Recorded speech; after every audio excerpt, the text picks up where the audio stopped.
Gets it to LeBron for three for the win. Yes! LeBron James at the buzzer! Gordon cuts through. They go to Barrett. He'll turn and shoot for the win. Bingo! Oh, big. Oh, I don't even know what that means. What's going on, guys? You guys are so quiet. Well, why are you so quiet? Duke's gone. I'm actually still in a state of shock.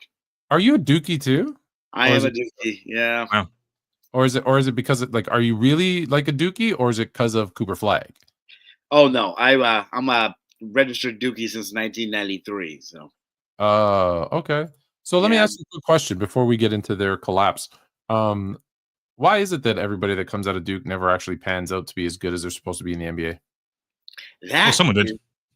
Is mind-boggling. I was actually going over this the other day with someone. We were kind of going through the players, and it's kind of ridiculous how many players, have been more or less busts compared to their status as, for lack of a better term. Yeah, I mean, you got the guys like Cherokee Parks in there, and you got the guys, like Sheldon Williams, these guys that maybe because of the Duke esteem were touted a little bit more than they should have been. I don't know. It's interesting because, I mean, who's the most successful Duke guy? I mean, is it obviously now Tatum's in that conversation?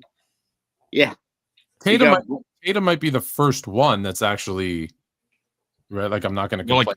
So like it's Tatum, and then I would say it's a tie between, if we count Kyrie, it's either Kyrie or it's Grant Hill.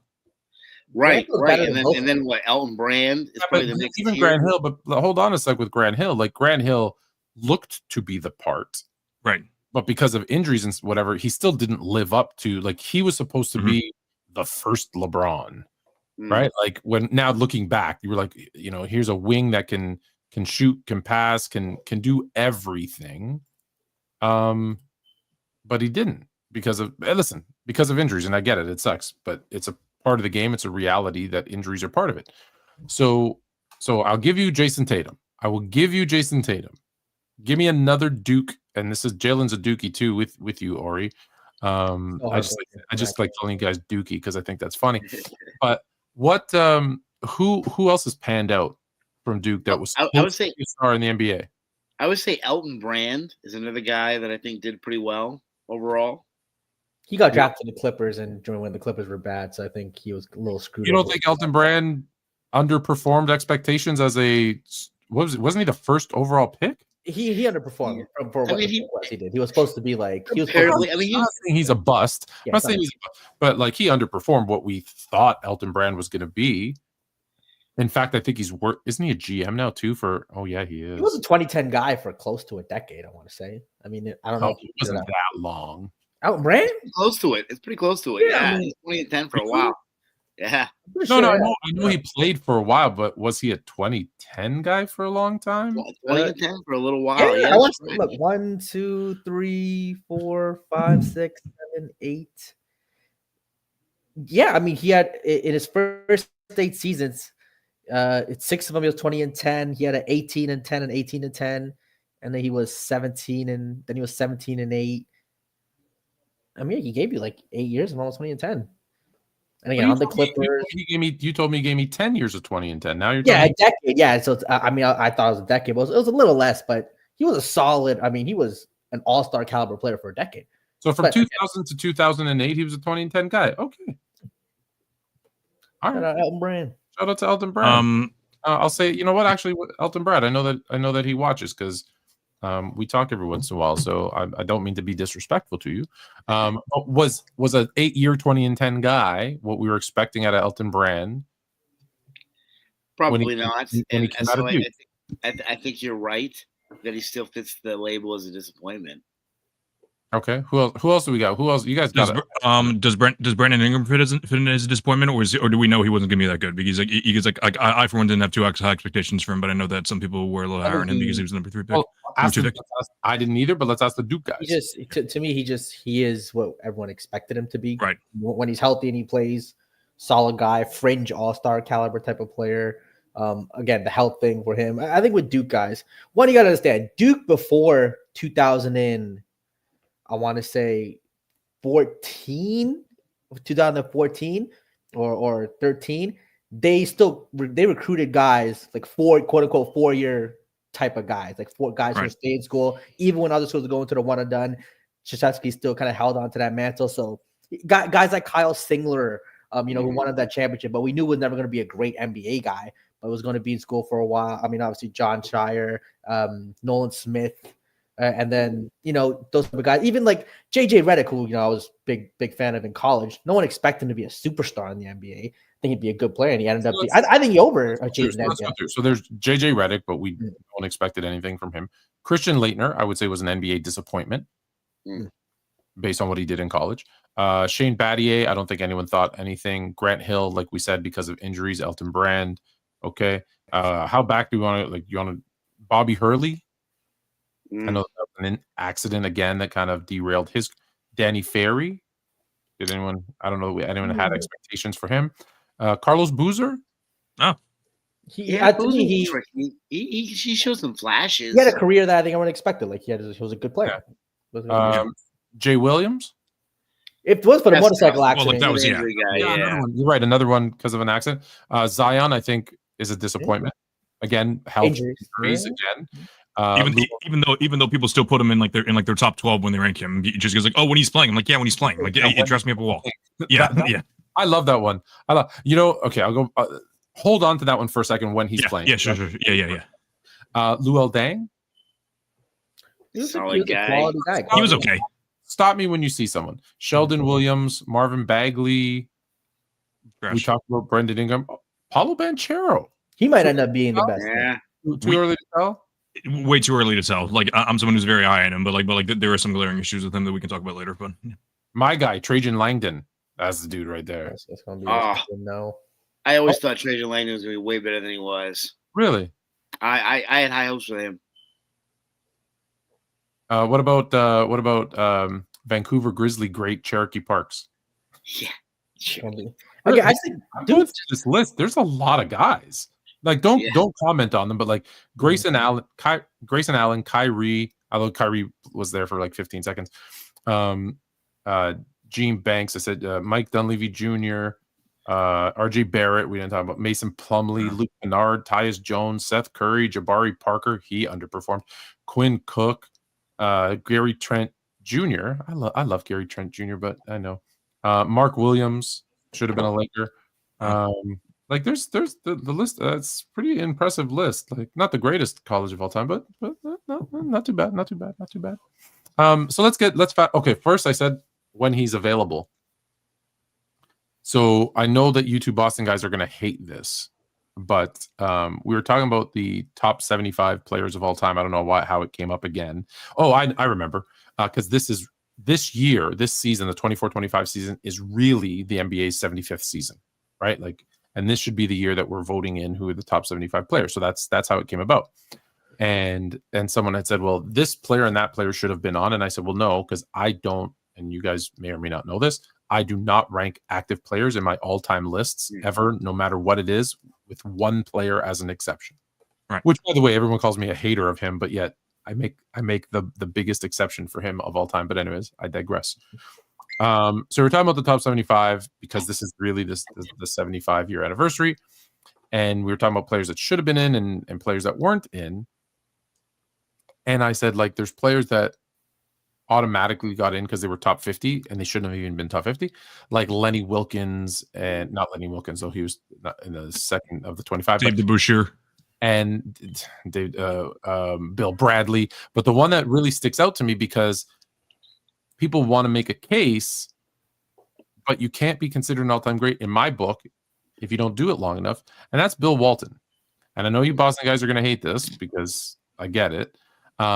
But his peak of greatness, because respectfully, he was coming off the bench in Boston. He was not that guy. He was playing like 15, 20 minutes a game. He was not that guy. If that's all his career was, he's never talked about as a top 50 player, 75 player.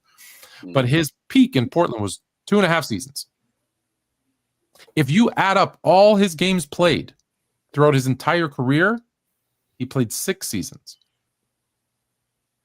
So, like, if I take all the partial seasons, and I get it, it's injuries. I get it. But guess what? That's part of the game, right? Greg Oden should be top 10 all time. Well, no, he played for 5 minutes, right? Len Bias would have been LeBron 1.0. Speaking about the predecessor of LeBron and Grant Hill, Len Bias would have been that guy. Yeah. But they didn't get to play for whatever reasons. So Bill Walton had a crazy peak. I think he's the only player to win, MVP, Finals MVP, and a championship, whatever, in the same. Okay, cool. He did it one time.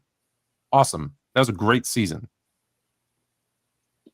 So that's the one I want to hear from Boston guys, because that's one of them where we say, "Oh yeah, but what if he got to play when he played?" I don't care. Availability and ability, no. Yeah, I don't really care what he did in Boston. He was a very important player. He was actually brought up, say, in the Bill Simmons podcast about like he was like one of the best contributing players to players who played for under 20 minutes, which that's a very that's a very selective list. But yeah, like, and I know that you kind of poo-pooed over the whole, like, he's one of 20-something players to win MVP and Finals MVP while also being like the best player in the league for a very short stint. I think that no, he did it once. Well, like, yeah, no, but like, I know also about the amount of seasons that he had. Like, he was like, yeah. I mean, like, he was one of the best players in the league for the seasons. But yes, he only won one MVP once, and then after that, I think he was going to win MVP, but then he got injured. That's so that's the other thing. But so I understand your point of view, but at the end of the day, if you're going to list off accomplishments, the most important accomplishments, which the three most impressive things you can do are winning Finals MVP, winning an MVP, and making first team All NBA. So I don't know how many first team All NBA selections he has. He probably only has one. He has 2 first team All NBAs or overall NBAs. Yeah, one first and one first, two All NBA teams. Yeah, so 2 All NBA. So like that is a pretty small list, and if you're going to prioritize longevity, which I'm perfectly fine if you do, I personally do, which is why I have him down a lot, like because I'm not going to have him 20 something just because he won Finals MVP and MVP. Like, I do notch him down a good amount of spots. So, like, if I didn't tell you the name, I just told you there's a guy who was a 2-time All-Star, a 2-time All-NBA player, 2-time All-Defensive Player of the Year, averaged 13 and 10 for his career, played a total of, like I said, 6 seasons. So I'm not going to tell you about his injuries. I said he played 6 seasons. So he did all that in 6 seasons, right? Which is impressive. So another thing actually is that his MVP. Before you know the name, before we even get in, you're already probably saying, forget it. He doesn't have enough. It's funny because I would actually probably assume that he was playing in like the early 50s based on the resume. Like that's usually how long they played.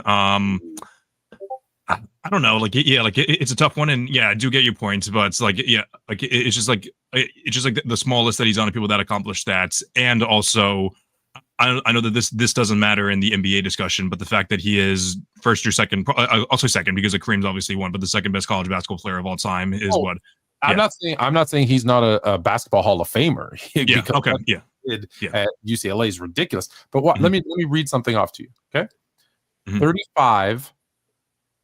51, 65, 58, 0, 14, 0, 0, 33, 55, 67, 80, 10. Those are the amount of games he played every season. Played 80 in one season towards the end when he played 19 minutes a game coming off the bench for the Celtics. Yeah. Oh, and sorry, and then 0 again because he missed his final season 87-88 with another injury. So there's 4 seasons of 0, a season of 10, a season of under 15 because let's throw the 14 one. So 2 seasons of 14 and 10. So 2 seasons of under 15. 2 seasons of under 40.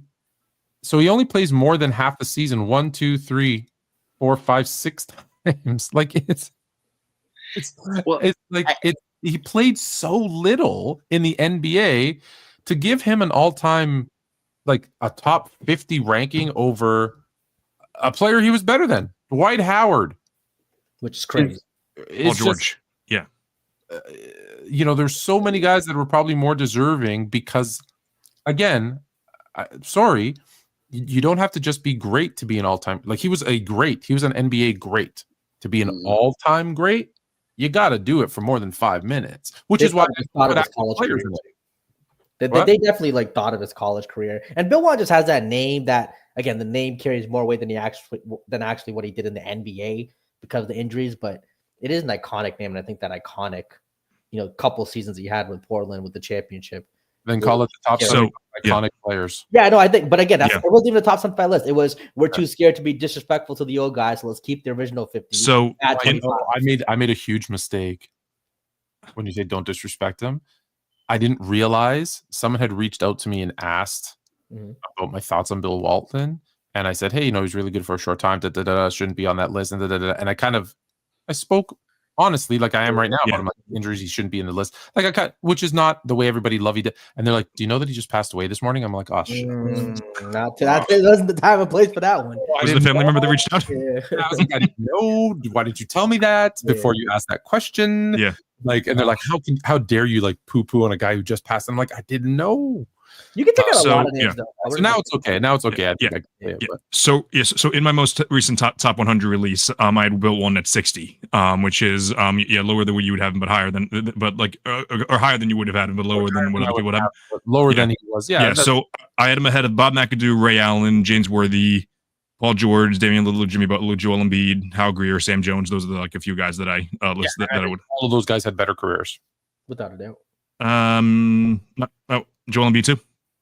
Well, I wouldn't. Sorry, because I don't include active players, so I didn't. Yeah, that's right. Yeah, I threw him out the window. Yeah. Right. Mm-hmm. Bob McAdoo, by the way, great interview. When we had him on, he was awesome. I know you had him on. Yeah. Oh, that's sick. Yeah, Bob McAdoo. It's the Hoopstorians. They're actually coming back next month with some other great interviews. Like he had. He's nice enough to invite Jill and I when he has these guys on. But he's had Bobby Dandridge, Rudy Tomjanovich, Bob McAdoo, Bob Pettit, all the Bobs apparently. Tim Hardaway Sr. That's actually how I met Tim Hardaway Sr. And like guys, like he's had some good ones. Rudy T was actually hilarious. I thought he had said something to Rudy T, and Rudy T was like, "That's very observant of you." And he goes, "Yeah, I pay attention to what's going on." It's funny. Okay, so let's get to what we actually were talking about, which is Cooper Flag is going to be an NBA bust, like I told you. NBA great. Keith Van Horn. He's got Keith Van Horn written all over him, and he showed it, leading Duke to, what was it, 10 minutes and 30 seconds, where they only hit one field goal. Dookies on the bottom of the screen, please explain. Hey, hold on. Proctor was missing open three after open three. He had a terrible shooting night. One, I think Shire has to have another couple inbounds plays when you're facing a man press in that situation. It seemed like they were just running the same thing over and over again. Clearly wasn't working. They were having a hard time. So I think that's the coaching thing there too. I think Cooper Flag actually, he played a good overall game. He was fine. They just didn't make shots at the end when they needed to. I thought at the last possession when he had a shot for the game, he got the shot he wanted. He was hitting that shot all year long, backing him down. So, the fadeaway, maybe he didn't have to fade away. Maybe he could have stepped in. That's fine. But give me that shot every day with Cooper Flag. I think he's going to make that more often than not. It was just a bad situation. And shout out to Houston. They hit big shots. They hit the three, got the turnover. When they missed the three, they had the guy offensive rebound, put it back in. So they made plays when they need to. They hit the free throws. Duke free throws also hurt. So, it's just a combination of all these things. We've seen it before in NBA games. It's a combination of things like this. It happens. It happened in that stage. Cooper Flag will still be an outstanding NBA player. I see a lot of Grant Hill in him, too. I don't know why people keep throwing out these other names. But, yeah. So you think he's going to be really talented, but often... I think Cooper Flag will be... And marry a nice Canadian girl? Like, is that what you see from him? Hey, you should. Great Canadian girls out here. I think he'll be a top 20 player by the end of next year. I think he'll be a top 25 player in the NBA. Yeah, 100%. I think Cooper Flag defensively by the end of the season he'll be a top 20-25 player. I think defensively already. So I think defensively he's going to be a top 5 to 10 NBA. You think that? You think that he's? His So you think that instincts are amazing. Athleticism is there. The block shots, one-on-one defense, the team defense. Like his defensive instincts, I haven't seen in college since like Anthony Davis. And he's more mobile than Anthony Davis that can guard in the perimeter than that. I'm talking like his wow defensive. But he's doing it against like less than G leaguers. I mean, sure, it's in college, you know, for That's sure. like saying Bronny James is a great NBA player because he's but Cooper Flag has the physical tools to do that for NBA guys. Which I think. So I think that can translate well. Again, offensively, I think he's going to need work. But again, similar to Grant Hill. Grant Hill didn't come in with a consistent jump shot. How would you feel about Cooper Flag if he was in North Carolina? Same. I think Cooper Flag's amazing. I think it's absolutely amazing. So I think end of last year, Wemby ends up being a top 20 player. So it's not like Cooper Flag being top 25 would be totally out of the realm, even though Wemby is a total outlier situation because yeah, I hear you. Yes. So like top 25 might be pushing it, but like I would say like it's not totally out of the picture, but like I would give it like maybe a 20% chance like that happens, but like I would say pretty unlikely. All right, Ori. Yeah, I mean, it honestly depends on where he ends up too. I mean, that's going to play a big role. I mean, if he on the Spurs. Well, that's what I mean. He goes somewhere like the Spurs, and he gets a lineup with Wemby, De'Aaron Fox. Actually, no. Let's go around. Forget what I say. Where do you think he ends up? Sadly, I think he's probably going to end up in Washington. I'd like to see him end up in San Antonio for his sake. I think that would be the best place. But I think there's just this feeling that Washington's really craving a franchise type game changer. Well, here are the odds. Here are the odds as they stand right now. So let me give you that. Maybe it'll help. So tied for the best chance at the number one is going to be Utah, Washington, and Charlotte. Do they owe Jordan a favor? Does he finally get his Adam Morrison? I don't know. Although he's a minority owner. It's crazy how I would think Washington would be the best case scenario out of all those. Yeah, Washington would be the best between. No, I like Utah for him. But let's go. So let me go. Utah and Charlotte, the Pelicans, the 76ers, the Nets. Tough. I'll just give you the top 10. 1, 2, 3, 4, 5, 6 is the Nets. 7 is the Toronto Raptors. Okay. 8 is the Spurs. 9 is the Trailblazers. 10, tied for 10th, is Phoenix and Miami. I might as well give you the rest. And then it's the Bulls, the Mavs, and the Kings. See, all that being considered, I mean, he ends up on like San Antonio or Toronto, and that team is contending immediately, in my opinion.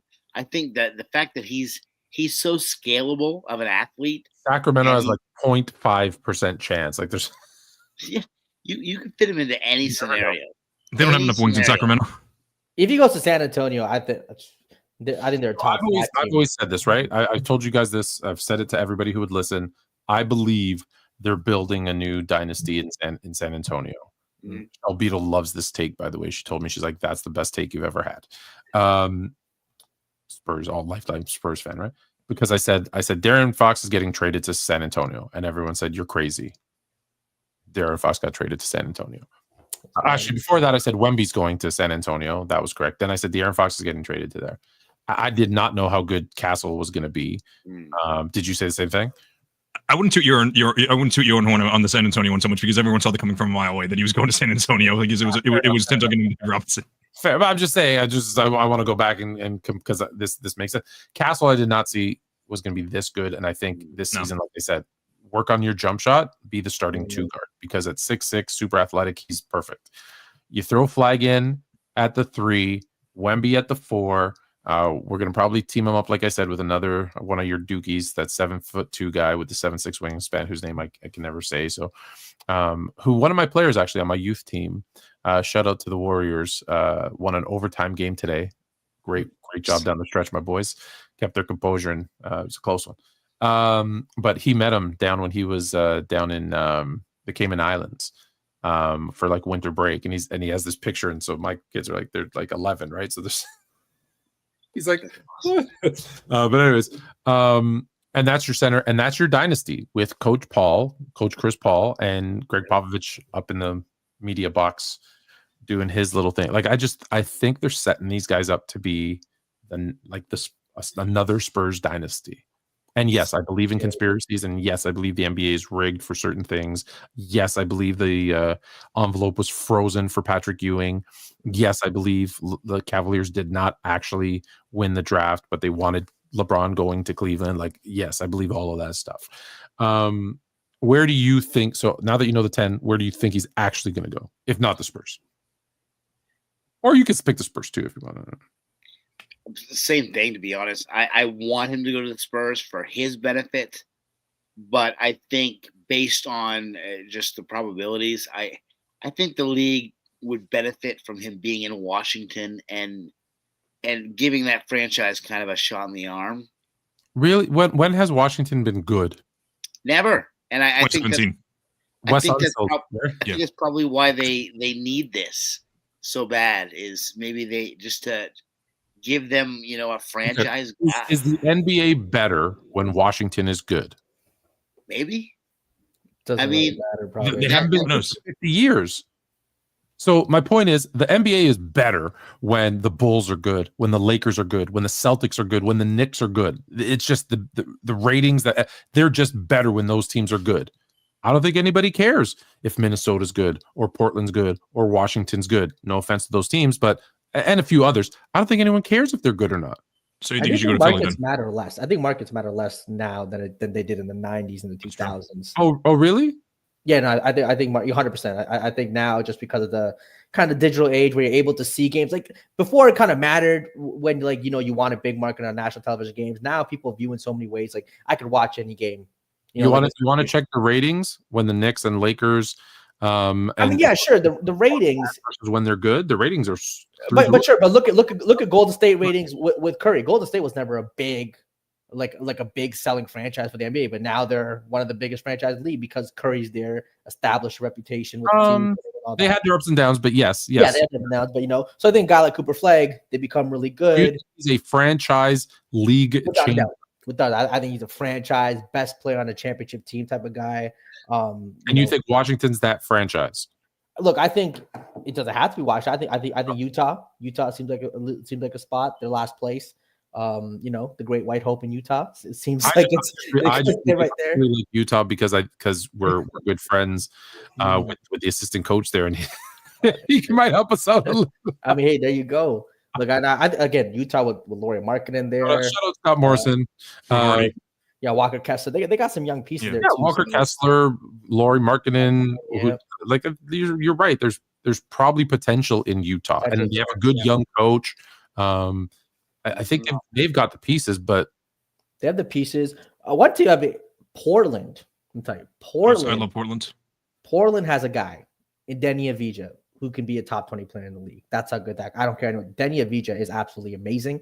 You watch what he's been doing when he's been given the reins here. It's incredible. Scoring, rebounding, playmaking, full package, complete package. You put him with Cooper Flag. You have Shaedon Sharp there who's doing his thing, and then and you still have Scoot coming off the bench. You're talking about what's the fit, but of those teams, where do you honestly, if you had to pick, if you were making a bet, I'll give you the where order. The league will put him. Where the league will put him. Washington, Charlotte, New Orleans, Philly, Brooklyn, Toronto, San Antonio, Portland, Phoenix, Miami, Chicago, Dallas, Sacramento. Where do you think he goes? Utah. It's been a while since Utah had a start. I'm gonna go with New Orleans. I think they've been giving good. What was that? Screw up. They get another top pick to screw up. Yeah, probably.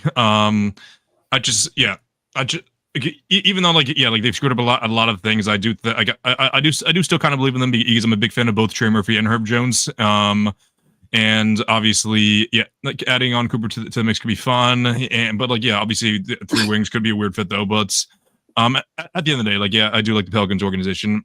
Obviously, my least favorite pick would be the Sixers though, because obviously Sixers are one of my three least favorite teams in the league behind the Lakers and the Heats. But goes to the Sixers. Let me ask you a question since you picked the Sixers.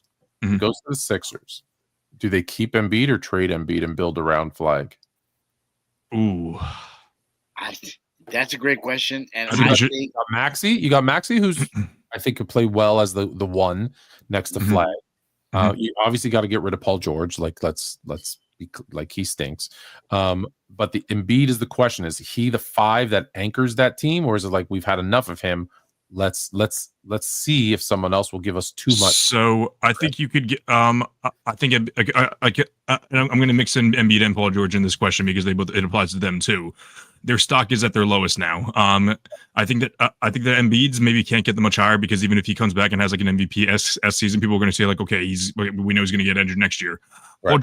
Paul George is different though because this was his worst year, and granted he's 36 or whatever right now, so the likelihood of him having a renaissance year next year, I don't think it's going to be worse than he was this year because the bar is extremely low. I think that he'll be a little bit better. I'm assuming that's about the Denny talk, but I think that he'll be like a little bit better next year, and maybe he could be like a good veteran presence for Cooper Flag. But yeah, like it could be a fun team. Like like a Maxey McCain backcourts alongside a Cooper Flag could be like the 3 or the 4, and then you can even include Paul George wouldn't come off the bench. Even the for sure. But but I hear you. Yeah, but what could you get in a package for Joel Embiid though? That's the other question. Yeah, get something. Might not be anything crazy. We can get especially. Here's the thing though with Embiid. So here's an NBA caliber, other than availability, no weakness, big man, right? Like his health is the only question mark with Embiid, or you want to say his motor or his desire, but I think those things go together.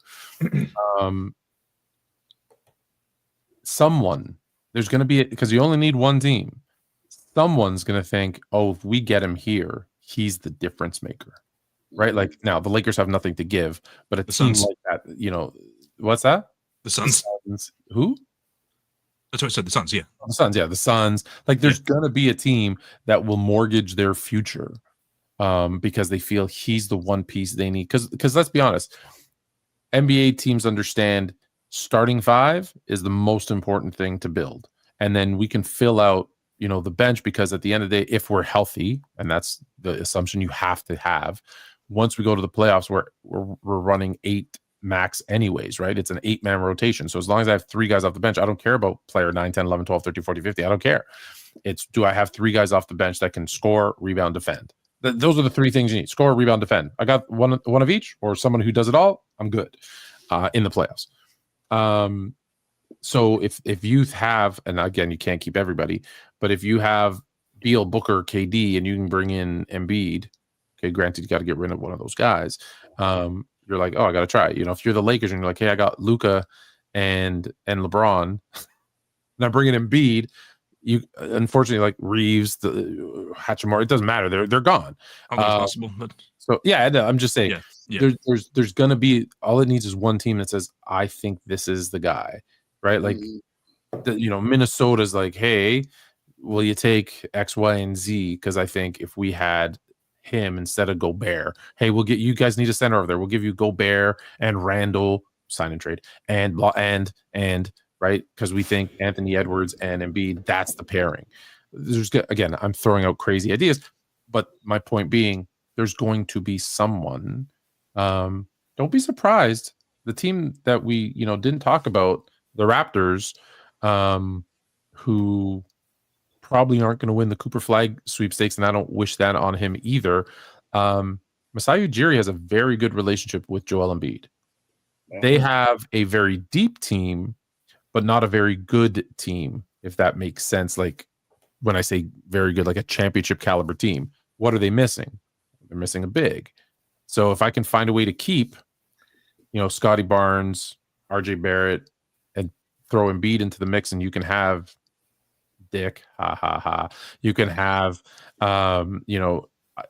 quickly, like there's pieces and draft picks that you could probably, this draft pick, you give them this draft pick, right? Because it's going to be a top 5-ish pick, 6 pick, maybe, and a couple more, obviously. Like that's a team that they're not going anywhere anyways, so they might also risk. Yeah. They might take that risk. Yeah, it's not like they haven't taken a risk on an injured player before, and guess what? Worked out pretty good that one time. All right.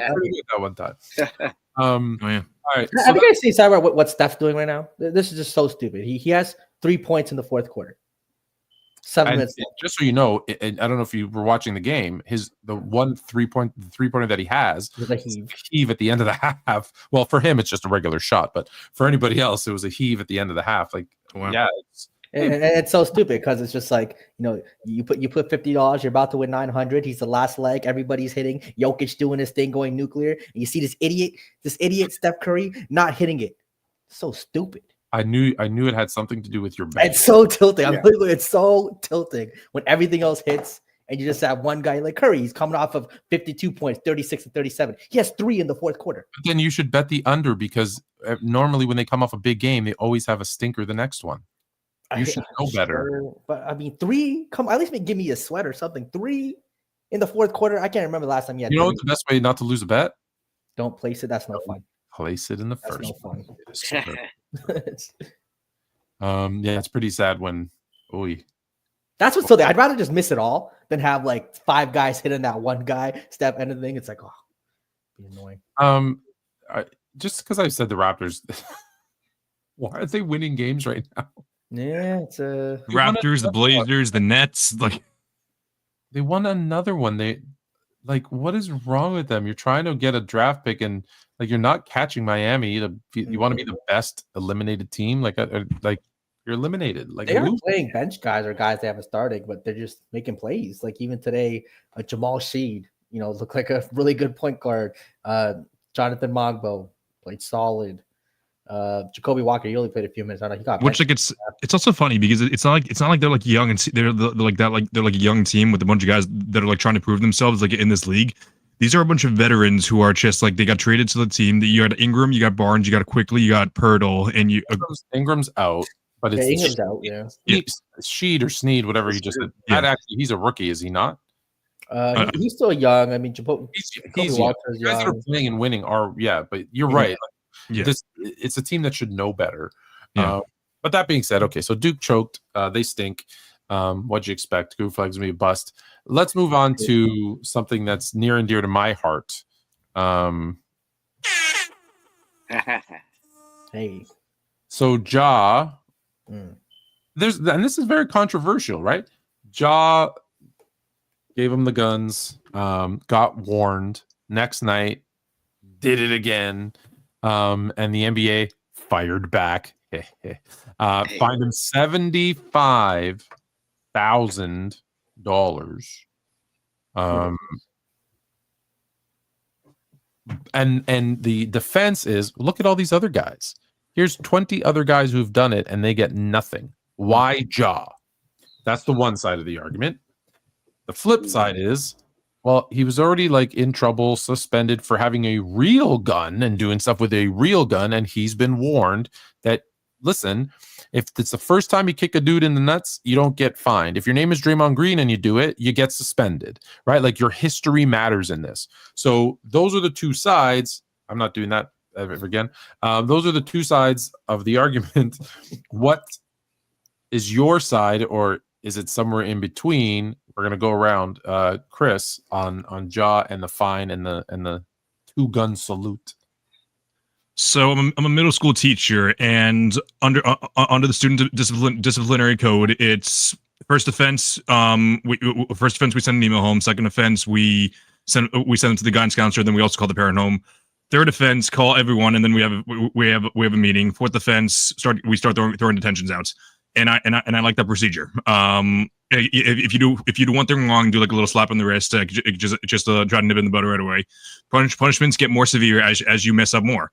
That's life, and I think that's how Ja works out. I saw like we mentioned him earlier, Jay Williams tweeting out, "Oh, in a country that loves its guns and always and it is involved in movies and in media and everything. I don't know why we're punishing Ja." We are punishing Ja because he was irresponsible with guns in the past, and he is showing now that he's really done nothing to improve himself upon it. Ori B and I, on my podcast, we talked about in the preseason how we're looking forward to Ja proving himself. We were looking forward to we even had him making first, second team All NBA in some of our aspects of it, but he hasn't shown that. Not only is he not good enough to be causing this much trouble, he's just not holding much accountability from it. And if you ask me, the $75,000 is debatably not enough. Jalen, I think he's getting a little bit of the Allen Iverson treatment. I think his reputation, obviously, of what he did with the gun, which again, I mean, like Jay Williams said, America is the land of the gun. You guys have the most guns out of any country in the world per person. I mean, America loves gun. Every 4 years, half the country's fighting for gun rights, but now because a guy's on the basketball court, his teammate might hit a shot or he hits a shot, you want to just go pow, pow, pow. Like, cool, it's a celebration. I don't think it's that serious. I think obviously because of his situation before, the league just looks at him in a closer microphone. But let's be real. If Austin Reeves did that celebration after hitting a 3, shout out Austin Reeves has been playing great. Is it going to matter? No. If Jason Tatum hit a big shot and then he did he shot a gun, no, because they have more clean cut images. You could say that, right? John Moran, when he's doing a gun sign, people be like, oh, look at this thug over here, right? So it's a little bit of that Allen Iverson complex over there with him. I think it's a complete overreaction. To me, if he didn't agree with the disciplinary action that he got from the league for his original thing, I'd probably do the same. Be like, hey, you wanna discipline me for that? I'm gonna keep doing my thing, hitting buckets, shooting shots. It's just so unnecessary. It's just an overreaction by the league, I think. And I don't even think it's a problem. Like if I feel like there's so many other players again who've hit shots and have done something similar to a shot sign, whether it be really like holding a gun, maybe it's in the head. Like it's just there's so many things. So I just think it's an overreaction. That's unnecessary. Ori. This one's been tough for me. I'm kind of in a situation where a little bit of column A, a little bit of column B, in the sense that I understand where the league is coming from, because let's be frank, it's foolish.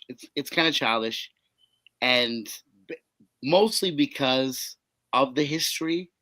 I feel like if there hadn't have been any history to exist, like we said before, I mean, there wouldn't have been a big deal. And because he kind of knows that, I feel like he's the one that's kind of provoking the league for no reason.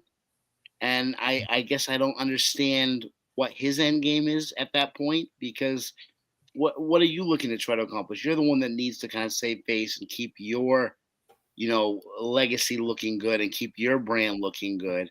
So I guess I don't understand, what's the point for him? Why did he even need to go that far or do anything like that? Knowing his history.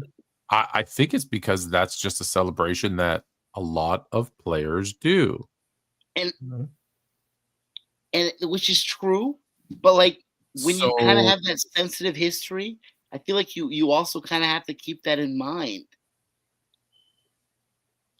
Is what he did with the guns before the thing that he was suspended for? Did he do anything illegal? No. So it's legal to own a gun, right? Mm-hmm. Absolutely. So I've actually been on record saying that 25 games was too much. 25 games was a little too much. I don't know how much I would have done 25 for an entire quarter of the season. I think that was a little too much, close to a third of the season actually. Right, like our good friend Bama. It really isn't an issue. They're being petty.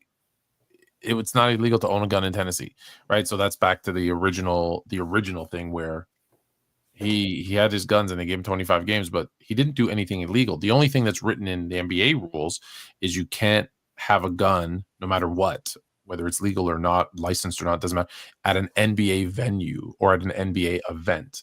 He was not at any one of those things. So he doesn't do anything illegal. They suspend him. And now he does something that I can give you a dozen other NBA players have done. And he's getting warned. They didn't warn Scotty Barnes. They didn't warn LeBron James. They didn't warn like when LeBron James shooting him up in the air. They didn't say anything to Scotty Barnes.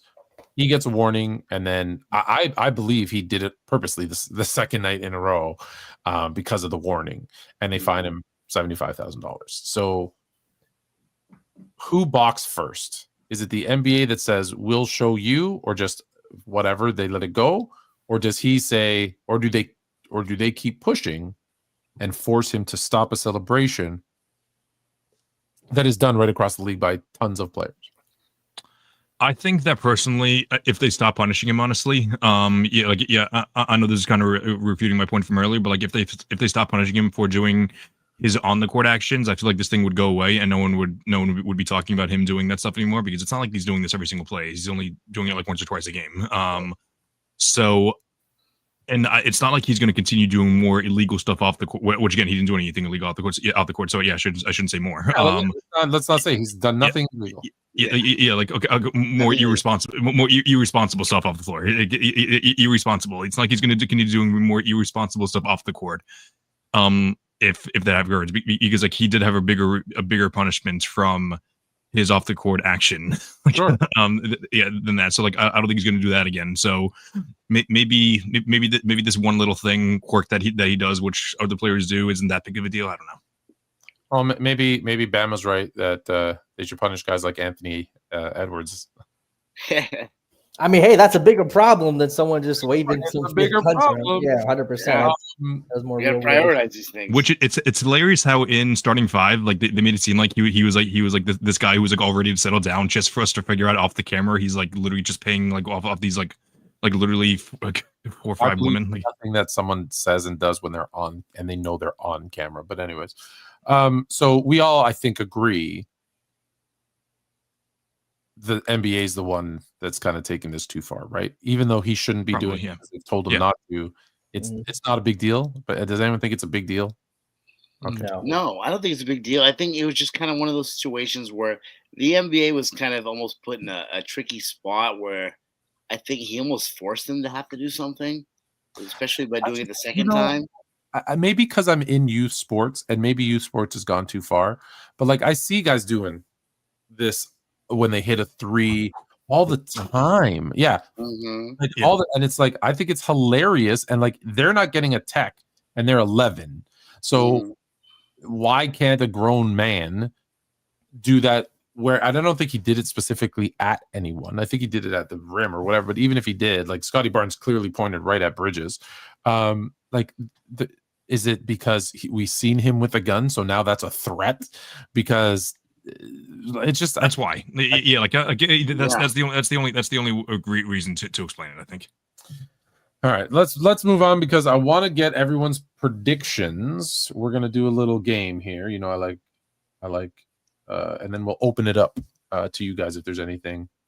Shout out to Paige Buckers, by the way, winning, right? And Gino, I think he's won. I don't even know. Was it his 12th national championship? I don't know.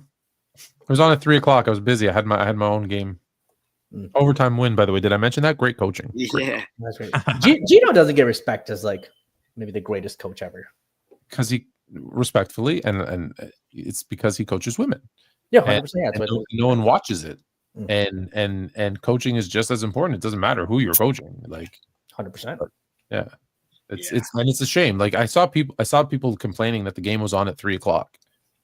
Jamel Hill specifically. Shout out to Jamel. We're still friends. I know we disagree a lot more than we used to. She was also a great guest on the show. But anyways, and it's always been at 3:00. It's always been at 3:00. And I don't know if you know the Final Four, the ranking for the women's Final Four. There was a dip. No Angel, no Caitlin. 64% dip in the rating. 64, like huge. Like you want them to move it, like I don't know, but anyways, that was also like this was when like it was Breen Van Gundy and what's his name Jackson were doing the NBA Finals. Like it was announced that they were doing it again. They're like, oh, where the hell's Doris Burke? I'm like, these guys have been doing it for 20 years. That's why it's still the same guys doing it. Like it's just what they've always done. They don't like change. All right, so I don't believe in the play-in. So teams in the 9th, 10th spot. Sorry, Chicago. Sorry, Miami. Sorry, Sacramento. Sorry, Dallas. You've been eliminated. I'm going to give you the matchup. And in like 30 seconds or less, tell me who wins and why. Then we're gonna start with the East and go right through, and then the West right through, and then give the matchup, give the finals championship. Okay. So you got Cleveland, the 1 seed. Atlanta, the 8th seed. Just start Ori. Sure. Take us. Who you got? I think that one's going to be Cleveland, and I think that one's going to be a sweep. I don't think Atlanta has the tools to match up with them. Even though Cleveland's kind of struggling late in the season, I still think that Cleveland gets that one pretty easily. Anybody disagree? Because we don't have to hear the same thing 3 times. Anybody disagree that Cleveland just smokes Atlanta? It doesn't have to be a sweep, even if it's in 5. But like, or does anyone think? Or maybe a better question: does anyone think Atlanta pushes it to 7 or wins the series? No, Not Jalen. they'll get not with Atlanta. I mean, they'll get a game. Yeah. Okay. Maybe. Yeah. Yeah. Then we move to the hottest team in the East. Jesus, like you guys, man. Boston 9-1 in their last 10. Damn. Boston facing off against Orlando. So I'm gonna start this time with Chris. I'm gonna start with the Boston homer. The Boston fan. Boston Orlando. I'm gonna go Celtics in 5. Orlando upset your Celtics. How do they upset the Celtics? By What's your pick? Yeah, I'll say Celtics in 5. The way that Orlando does beat them in one game is by Jason Tatum struggling for. He's going to struggle at least one game a series. That's part of the package at this point. I would say obviously it's going to take Jonathan Isaac. Obviously anchoring that defense. It's going to take. No, yeah. So it's going to take. Obviously, no Jalen Suggs, so the perimeter defense is a little weaker than it was. But however, Paolo Banchero is going to have to play much better. Like he played great in the playoffs last year, but he's going to have to be even better this year. And Franz is going to have to continue. He's going to have to play like he did towards the beginning of the year, like when he was like in All-Star talks before he got injured. Yeah. So even with that said, it's going to have to take Tatum and a bunch of other Tatum having a bad series in addition to a bunch of other things happening. Our good friends at Sand City Sports have the Celtics putting shenanigans aside, gearing up for the playoffs. Check out Sand City Sports tomorrow at 2 p.m. Right here. Nice. Big fan. Anybody think? I know you're high. I'm going to just go to Jalen because I know you're really high on Orlando. Now that if this was the matchup, would you put your money and bet that Orlando's going to beat the Celtics? Would I put the money that Orlando's going to beat the Celtics? If the odds are right, yeah. 1-to-1 odds. Oh, 1-to-1. No, that's ridiculous. That's a sucker bet. Now you get, plus 320, 350. It becomes a lot more tricky. I think it can go 6 or 7. If it goes 7, it goes anything. I think Orlando. I think Paolo Banchero could be the best player in the series. Wow. He plays well with that. I think Paulo's been hooping. Franz is dangerous in the series. He'll be the best in the series without a doubt. The gap between him and Tatum is not. I don't Tatum that high. So I don't even think he's the top 3 in that series. But okay, you think he's top 3 in that series? That's nuts. He's definitely not top 2. I can tell you that. Who are the top 3? Well, obviously Tatum and Brown, and then on some games I'd rather have Porzingis over him. Hold up. Time out. Rewind. Back it up. Franz and Paolo are 2 and 3. If you want Tatum at 1, cool, I'll give it to absolutely you. Not. Absolutely not. Jalen Brown not better even than close. Franz Wagner and Paolo Banchero. This is crazy. Paolo is one thing just because of the potential. Franz Wagner is not on the same stratosphere as Jalen Brown. Are you out of your mind? Franz is a playmaker, clears Jalen Brown. As a scorer, they're very similar. Not as a scorer, not as a defender. Hey, we saw what Jalen Brown did today as a scorer. He really didn't even do too much. Matter of fact, I think who cares? They play the Wizards. I'm just saying, there's been plenty of times where Jason Tatum has been out. Jalen Brown and his team, he's not really scoring the ball like that. It's not his team though. We saw Jalen Brown lock up Luka Doncic in the NBA Finals. He can hinder Franz Wagner. Get out of here. Look, the defense is cute. Don't worry. The defense I'm gonna give it. The defense is cool. The defense is cute. It's cool. Again, it's cute. It ain't Derek White defense. It's not Drew Holiday defense. Shoot, it's not even Porzingis defense. But no, look. I think it goes 6. If it goes 7, woo. So who are you picking? Who are you picking? You have to pick. Man, I'm gonna still go Boston because I believe in their depth. That bench, Peyton Pritchard, even guys like Sam Hauser. I mean, they just go so deep, well coached. But don't let it go 6 or 7. All right. Even though Jalen thinks Paolo Banchero is the best player in this series, cocaine is a hell of a drug. Let's move on to the next one. That's crazy. The New York Knicks will face up against my Detroit Pistons. Start with Ori, actually. Going back around, I know this is probably not as controversial as it was if I had said this earlier in the season, obviously, but I got Detroit in 6. I like the way that Detroit has been playing. I like their cohesion. I like their defense. I like the way Duran's been playing. I like the way that Cade Cunningham's showing the world that he's a him. And I'm a little concerned about New York going into the playoffs. I don't trust Cat in the playoffs. And I feel like I could trust Cade Cunningham. And I got the Pistons in 6. And I'm not trying to make that a hot take. I just really like Detroit. No, I love it because I have the Pistons too. Anybody have the Knicks winning this one? As if you'd asked me today, I'd say Knicks in 7. Just because I don't know how Brunson's going to look coming up the injury. I also don't know how Cat's going to do. Obviously he's been on and off. Cat's going to do really poorly. They're gonna wish they had Julius Randle back, and we know how he went from Rick. No, I'm telling you. Knicks in 7, I'd say. I expect Jalen Brunson to come back and be almost 25% for the series. You think so? Which one, Brunson or Cat? Cat. Oh no, Brunson's gonna be just fine. I think Brunson's gonna be fine. Okay. Yeah, like if Cat's gonna be as bad as you say he is, yeah, I think it's Pistons in 6. But like I don't think the Pistons have enough bodies to contain Cat. So I'll go with Knicks in 7. Okay, Jalen, you need to be either pushing us over on the Pistons wagon or creating a tie that we need to figure out who we're gonna pick. Yeah, no, I'm gonna go with the Knicks. Yeah, I think Jalen Brunson in the playoffs is just so. He just shown it before. He's gonna be that guy.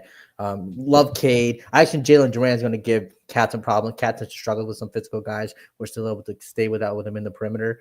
But I just think the Knicks have too much, like Mikal Bridges, OG, and again, Jalen Brunson is just such a difference maker. Since we're 2-2, I was gonna ask Sand City Sports. Andre, I was going to ask him to be the tiebreaker, but I know that he's a diehard Knicks fan, so I'm not going to ask him. So anybody else in the comments, if you Bama, who you got? The first one I see will be the tiebreaker, because we have a second before we get into the second round, because we've got to talk about the last matchup, which will be the Indiana Pacers against the Milwaukee Bucks, who I think originally I would have. No, I always would have picked the same team, but we know there's some injuries now in Milwaukee with Dame. Who do you got? We'll start with Jalen in this one. With again, Milwaukee and the Pacers. Milwaukee. With no Dame, man, this is such a. Yeah, I think Giannis is going to put up numbers, but I'm gonna go with Indiana. I just think Milwaukee's outmanned here, outgunned, however you want to say it.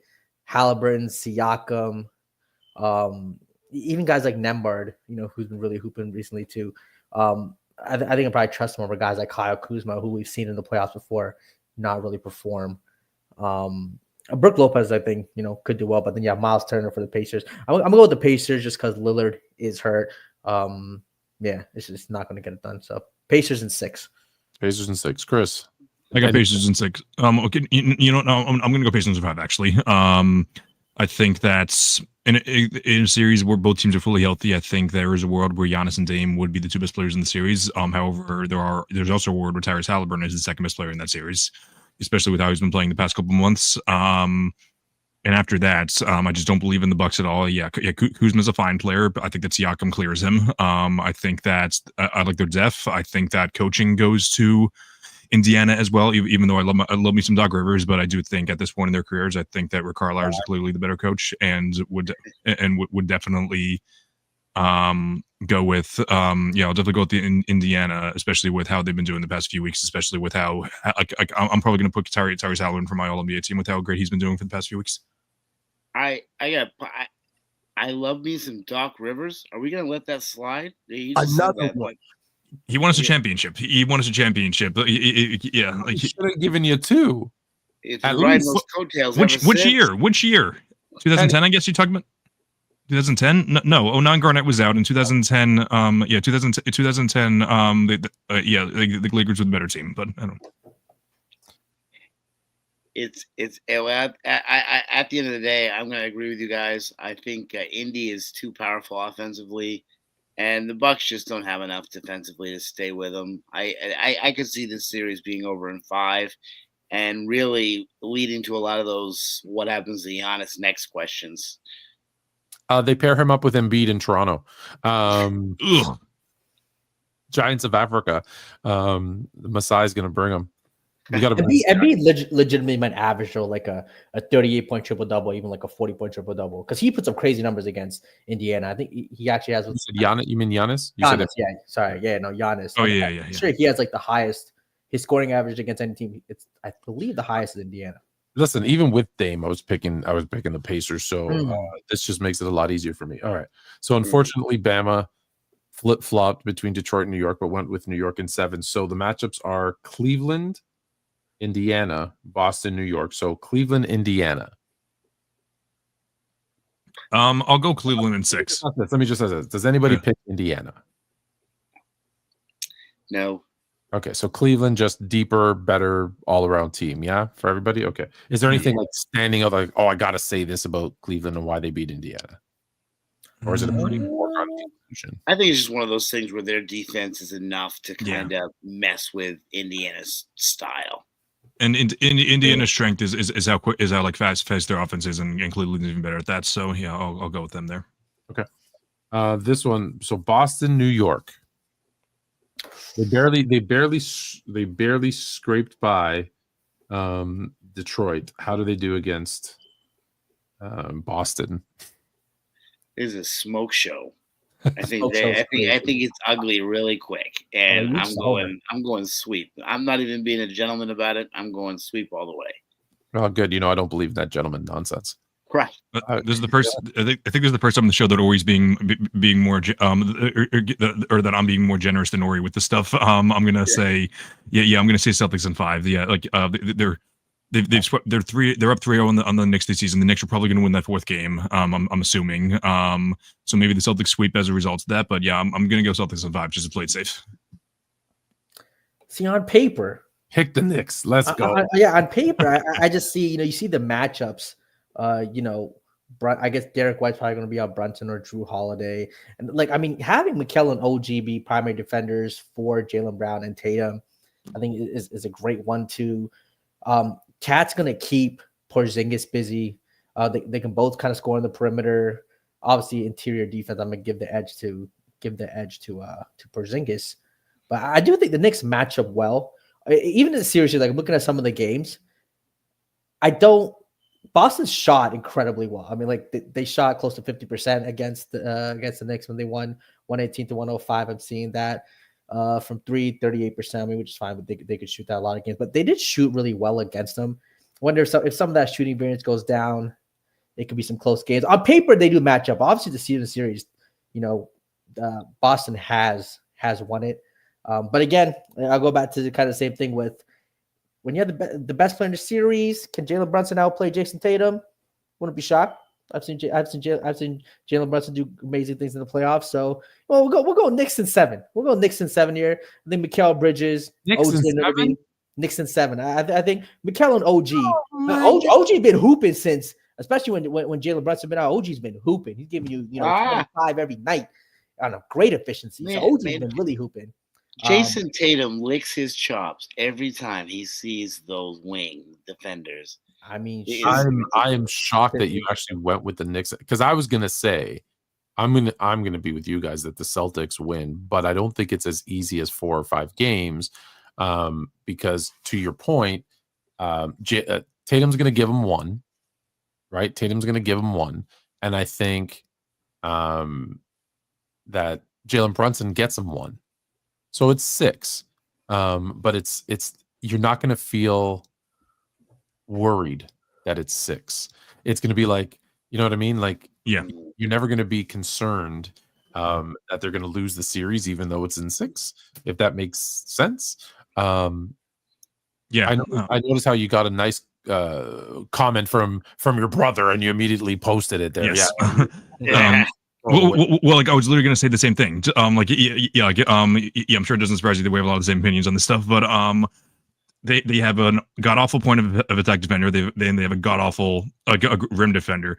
You can have prime Scottie Pippen, prime Kawhi Leonard, and prime Gary Payton guarding whoever the wings you have. If you have two of the worst, if you have one of the worst point of attack defenders and the worst rim defender in the league, you're not going to do well against the best offensive, the first or second best offense in the league. Celtics are elite at exploiting weaknesses on defense, and there's 2 of them on the Knicks. I guess there's Cat and Jalen. I mean, I can't Jalen Brunson. I can see that. Yeah, the switch up. and that's going to be and don't be surprised. Here's the thing: even if, and I don't think, but even if OG and Bridges do a good job limiting Tatum and Brown, you can always get a 25-point game. See, people forget this. This is what makes Drew Holiday so dangerous. He's going to give you that defense, and then when you need him, that one game, he'll give you that 25. He has that that ability, and don't underestimate the Porzingis. So does McCall, OG. The Porzingis revenge game, where he'll have one big game, right? He'll be hurt for 2 games, but he'll have one big game. So that's Cat's going to have 130 and 15. He's going to have a little 30 and 15 in a loss. He will in a loss. Let's see. All right. So what was the next? Cavs Celtics. So now we got Cavs Celtics. So I think that's the one everyone's been predicting for the most part. There's exceptions, but do the Cavs have enough this year to get by? Take the Celtic fan cap off, by the way. I do like the creator hour hat, by the way, Ori. It's for $19.99 at hoopsocial.com. You damn straight. Is that how much it was? I just totally guessed a number. Yeah, I think so. Oh, nice. Yeah. All right, so take your fan hat off for a second. So what I want you to do is, because Jalen, I know you're picking Cleveland, right? Oh God, no.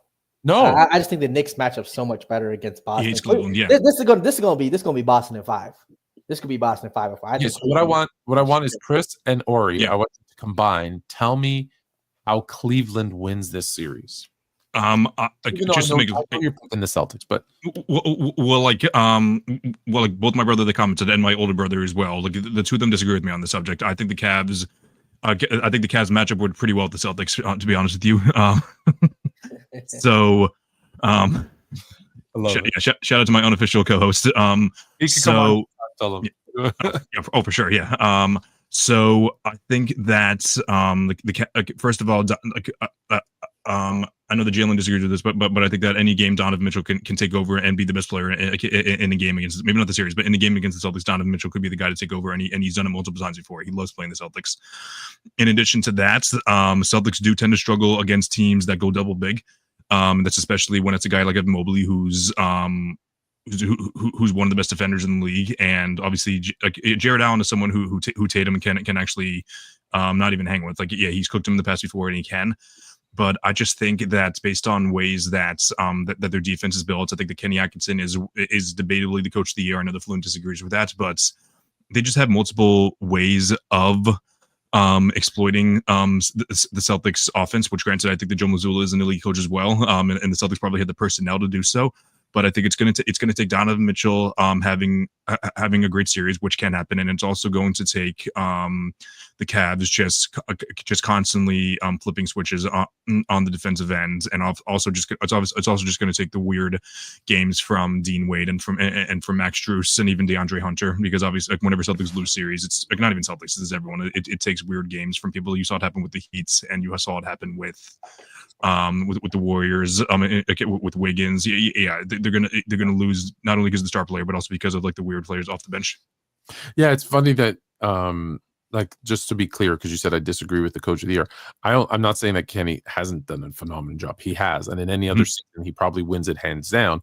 I just think the turnaround in Detroit can't be ignored. But he's done a phenomenal job, and Kenny has done a phenomenal job in Cleveland. All right, so we've got. I think we agree, however, Boston, those are the reasons why Cleveland could win, but we've got Boston. Okay. So we'll try to go a little bit faster in the West. So again, I've eliminated Sacramento and Dallas because I'm allowed to. So we got OKC, Memphis. Is this a series in 4? Yeah, this is everybody throw your 4s out. This is OKC in 2. This is OKC in 2 games. We don't even need 4 games. It's packed up. This one's quick. This is. I love that. If they had Marcus Smart, I say 5, but no, it's 4. Yeah. Over under the Ja is suspended for at least one game of the series due to pointing a gun at someone. 0.5 over under 0.5, and it's the highest odds besides Draymond Green ever. Or the best odds besides Draymond. Better odds than winning a game. OKC, they're too young, they're too strong, they're too good. Memphis will put up a good fight, but I think you're right. I think they may steal a game, but yeah. Houston against the Paperclips, aka the Buffalo Braves, aka the Los Angeles Clippers. Kawhi looking like Kawhi again? Does he? Yes, he win is. this series? Kawhi. I don't want to like get on the hype train and like start some craziness because we all know it's the Clippers. But Clippers. We all know that Clippers going to clip. But I got the Clippers. If we get a healthy Kawhi, if we can get one round out of them, watch out, Houston. This could be that one round that he pulls out for him. Other than Kawhi, other than Jokic and SGA, who's been better than Kawhi in the second half of the season? Not many. I think he's been the third best player in the league second half of the season. He's just been incredible. His shooting efficiency is ridiculous. I don't think he can sustain it because it's really stupid. Yeah. But he's scoring the ball. And James Harden too. Again, with this team, him and Zubac have a connection. Zubac is to this day how the Lakers just let him go was that trade has to be looked upon. One of the worst trades in the history of basketball. Like 100%. They got the peanuts for him. 100%. Like at least the Luka trade, you get AD back with Zubac. Literally nothing. And Zubac's been putting up crazy numbers. Yeah. Rebound the ball, scoring, defending. Norman Powell's looked a little shaky. He just got back from injury, so he's been his shot's a little off. But again, I mean, he has a few games trying to figure it out. That team is dangerous. I'm going to take the Clippers. I think Kawhi Leonard's without a doubt the best player in the series. Again, James Harden's playing well too. They might have the two best players in the series. The way James Harden's been moving I 100% agree with that. Versus Sengun and Jalen Green. Yeah. I mean, Houston has a good team. They have good role players. Dylan Brooks doing his thing, Thompson doing his thing. But I think they're definitely still missing that guy. That guy who they definitely need, especially sometimes when the offense, sometimes the offense is a little shaky. Like Sengun, they try to get the ball down to him and try to run the offense through him. Doesn't always quite work out. I think Clippers in 6, and the Clippers defense, man. When that Clippers team was Zubac, Kawhi, hey, Chris Dunn, James Harden defense hasn't been bad. I'm tired of James Harden. It's not been bad at all. I guess when your team plays good defense, you're just always team defense always elevates individuals. You had mentioned Kawhi as of late, 26, 7 and 3 on 56% shooting. And 50 from 3. Like, do you have the turnovers in front of you too? Because I feel like that's always a strength of his as well. 1.4 per game. Yeah, that's insane. He's not. And by the way, all of this, he's only playing, and I get why. He's only playing 34 minutes a game. Yeah, he's not like putting up big minutes either. Mm-hmm. So when people say, "Oh, 26 doesn't sound that," no, he's playing like that's super efficient 26. So even the assists, you're like only 3 assists. But he's only turning the ball over. Like he's not. That's not typically what he does anyways, but it's just interesting how hot he has been, and the part that you guys all kind of skated around, but let's just kind of point it out, is the fact that Houston's super young. They're way ahead of schedule, I think, and they're very good. Like I think they're really, really good defensive team. And they're really well coached. I know you guys love the coach there.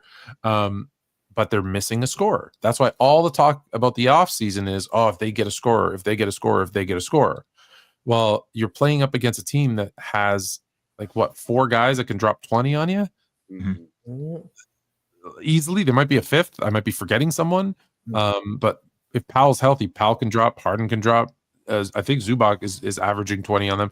And obviously Kawhi. There's so much firepower for the Clips that, look, now they're going to falter and look horrible in the second round, but in the first round, I think this is going to be a very good teachable moment for Ime Udoka about playoff basketball and how it differs from the regular season.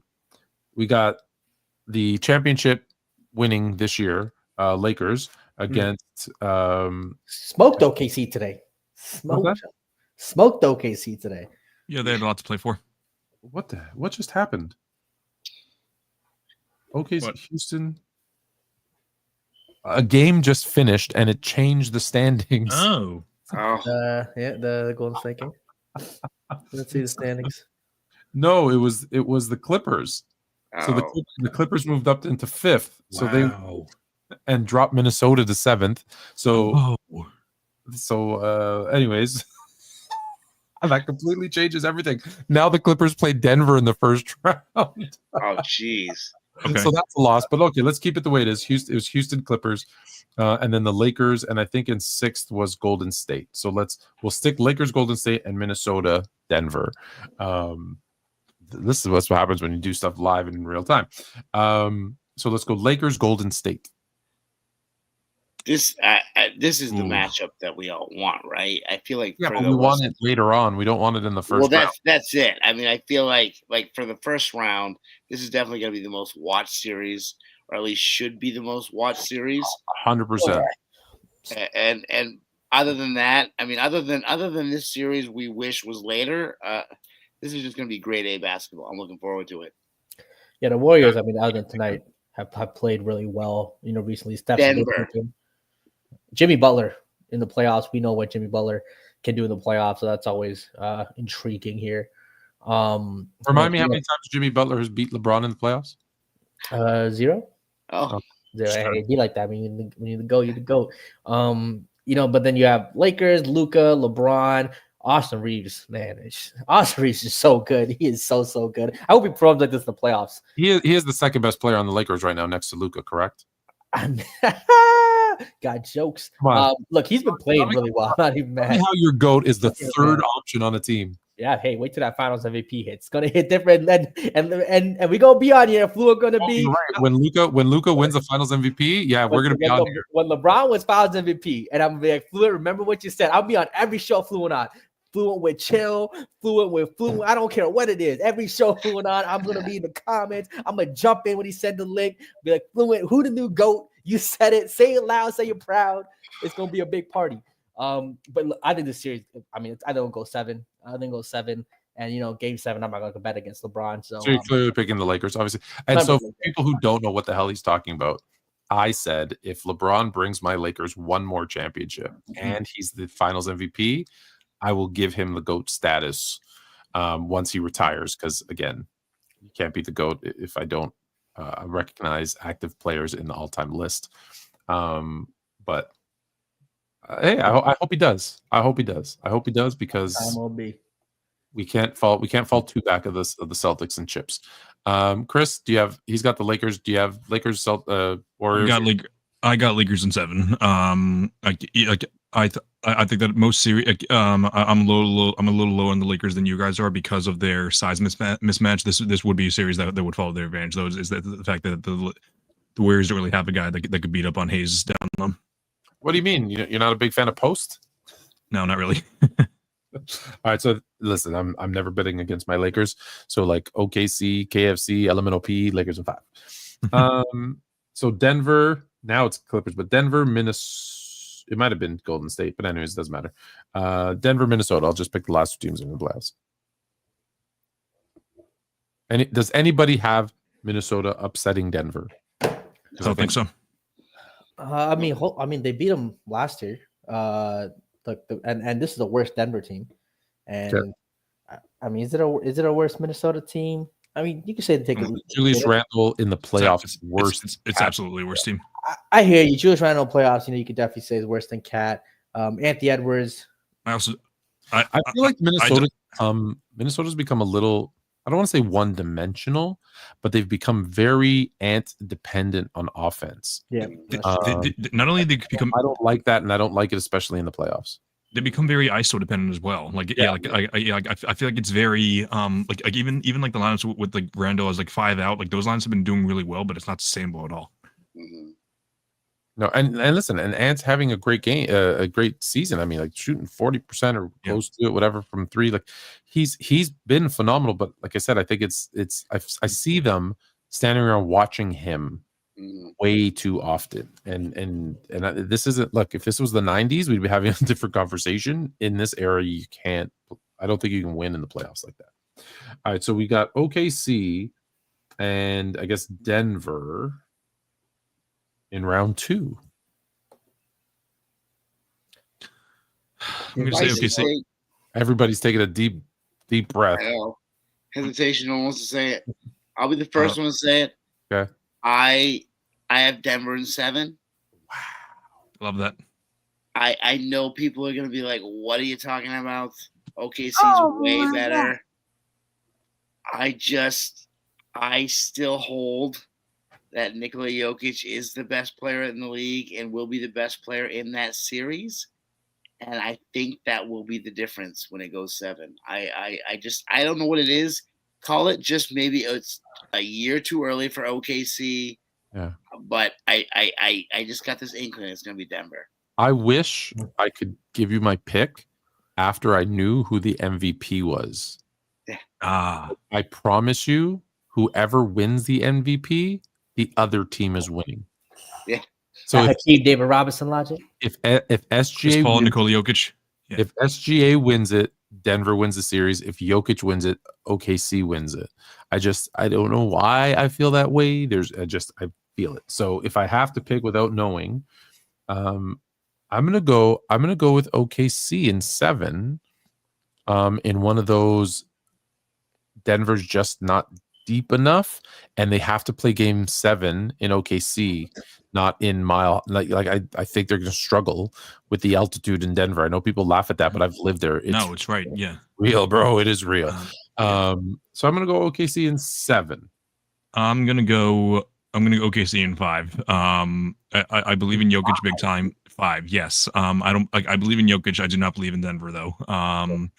I think that OKC is the personnel. They have Hartenstein to be the guy to both Hartenstein and Jalen Williams, big Jalen Williams to like body up Jokic, like give him like some bruises down low, and then Chet being that roamer guy. Like obviously we saw that from the Wolves last year. Gobert did that great, and I think that Chet will be even better given that he's more versatile. And then that's not ridiculous to say that.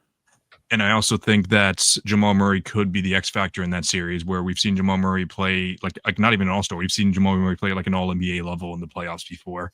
But I just think that again, OKC has too many bodies to throw at them, whether it be SGA, whether it be Caruso, whether it be Cason Wallace. I just think personnel wise, even if Mike Malone cooks up like the best scheme possible, I don't see a world where this goes 7 games, honestly. Okay. All right. So then we've got the upset paper clips versus the loss. Did we pick? Yeah, we all picked the Lakers. So the Battle of LA. The Buffalo Braves, who should get out of LA as quickly as possible, versus the real team of LA, the Lakers. Another good one. Another one series that would be. I want this to happen. I like this one. I just too. I'm gonna edge it to the Lakers.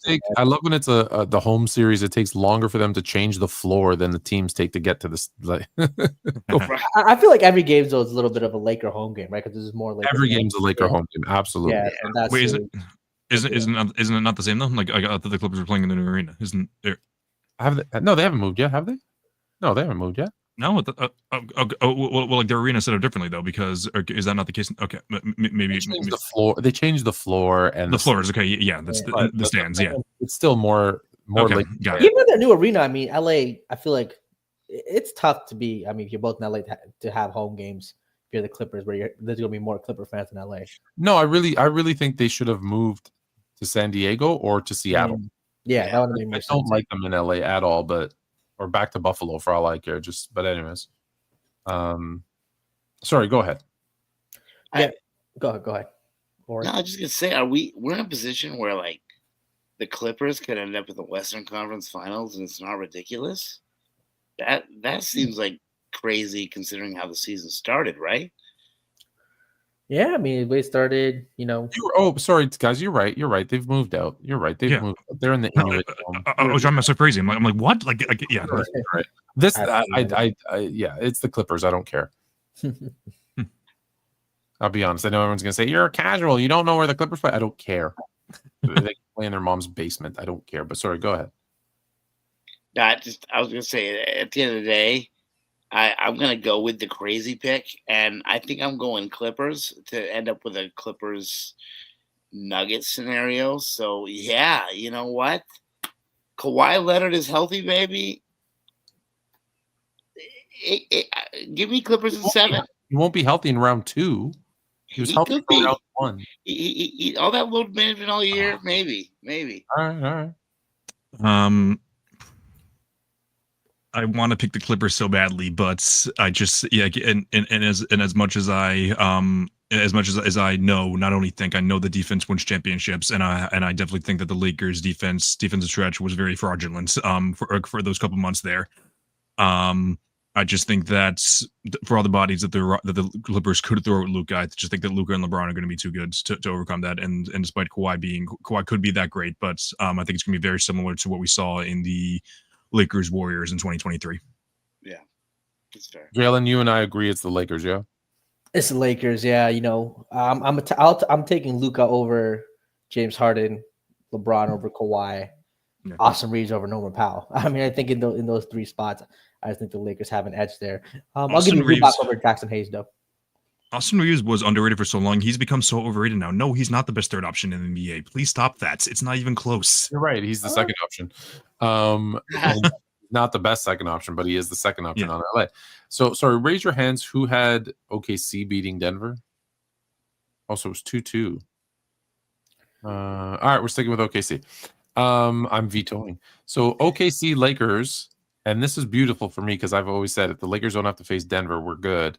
Jalen, let's start with the positive. Lakers versus OKC. Who's winning? I mean, shoot, we saw it tonight. What's going to happen. Blowout city. We're going to, that defense from the Lakers, is going to be astounding. You let SJ do his thing. Just don't foul him, give him no free throws. Jalen Williams not worried about. Austin Reeves was hooping once again. Luka Doncic, didn't matter. Lou Dort was on the court. He was just, being Luka Doncic. LeBron out there doing everything you need. They got out coached. OKC, shout out JJ Redick. It's going to be Lakers in 6. I won't be too disrespectful. Lakers in 6. We'll give OKC a couple home games. Correct answer. Chris. Thunder in 5. Incorrect. Pack them up. I love how you clicked the wrong button the first thing. It's not ridiculous. No, like I said, I don't believe in the Lakers front court at all. Maybe the small ball lineup with Vando can work out, but I just think the Thunder can go double big way too often, in the sense that they would be able to expose a lot of the Lakers' weaknesses. I also think that their perimeter defense is abysmal as well. I think that Shea can absolutely exploit that, unless I know they're going to do it. They're going to throw a million bodies at him. So maybe the argument there could be, J-Dub is going to choke away the series. But however. I just think they have too many options to overcome, in my opinion. Sorry, what's that? Sorry, what? What is that? Ori? I'll keep mine short and sweet. I think it's going to be OKC in 5 as well. I think given if they get to that point where they're at the Western Conference Finals, I think they're going to have just enough confidence for their own hype train to be fueled enough that I don't think that the Lakers will be able to stop them at that point. So you had picked though Denver to beat OKC. So if it was Denver LA, does that change your pick? If it's Denver LA, I honestly I think I would give LA the slight edge, despite the fact that it's Denver LA. Chris, I love Denver, but it's Denver LA. Ooh. I'd have to think a little more about that one. I guess I'd lean LA probably, but even then, if you would ask me next week or even tomorrow, I might have a different opinion. Okay. So we're going to give the NBA what they want, which is the highest ratings possible, and give them Lakers and Celtics in the NBA final, which proves my point that Cooper Flag's not going to Washington. And again, here's what we're going to do. I, as a Laker fan, and Jalen, as a LeBron fan who roots for the Lakers because LeBron's on the Lakers, sure. We're going to make the case for the Celtics. You guys, as Celtics fans, I want you to make the case for the Lakers. Okay, so you guys combined can go together. You can go separately, whatever, but make the case for the Lakers. Go ahead, you can start, Chris. Sure. Okay. So in order for the Lakers to win the NBA Finals, I think it's going to have to take the Lakers basically just avoiding the Celtics exploiting the weaknesses as much as possible, and that does have to do with the fact that both Luka and Reeves are both traffic cones on defense. So just trying to scramble minutes with Dorian Finney-Smith and Jared Vanderbilt as much as possible in there. maybe try to scatter their minutes a little more. It's also going to have to take basically just trying to get Luka, just trying to like set like a lot of screens for Luka away from Jaylen Brown. He definitely seems to be like a little rattled with Jaylen Brown guarding him. So just not even that. You could even just like try to get Luka to avoid like just try to say like, okay, Luka, you're a much better player than Jaylen Brown. I know that Jaylen Brown's great. Like he like matches up really well with you and all that, but Luka, you have to be the guy to finally take over. And then also at the end of the day, LeBron is just going to have to play better than Jason Tatum in a series like that. So between between Luka just like overcoming like a lot of like the finals boogeyman in his head, and LeBron just continuing to play like his legendary self would be the most important thing. I'm trying to think of like what we need to work down low, because obviously Porzingis could just do whatever he wants down low, but I guess it would just have to take I guess one thing I'll say is that the Celtics starting five without Horford and with Porzingis in instead, that starting five has struggled a little bit this year. So, but if they were to make it all the way to the finals, it means they probably worked it out pretty well. But maybe those weaknesses would be exposed again. Maybe they just don't really know how to play together for a longer period of time. Ori, why did the Lakers win? I think just at the end of the day, not to simplify it too much, but it could be just based on that good old fashioned star power. And on any given Sunday, you could quite easily make the argument that the Lakers have the best duo, have the two best players in the series. That's not a ridiculous thing to say. And when you can say that, I don't think winning 4 games out of 7 is ridiculous when you have that much talent on the top end. And we know Luka wants it. We know he's got that chip on his shoulder. And we know another championship for LeBron would just be so unprecedented that he wants it too. So I could definitely see a world where those two really perform at such a high level that the Celtics maybe just struggle to keep up. LeBron James. You know what? You guys have convinced me. Lakers in 5. All right, so that's the end of the show. Appreciate it. I like it. Jalen, why do the Celtics win? Well, Celtics win because they have the best starting 5 in the league.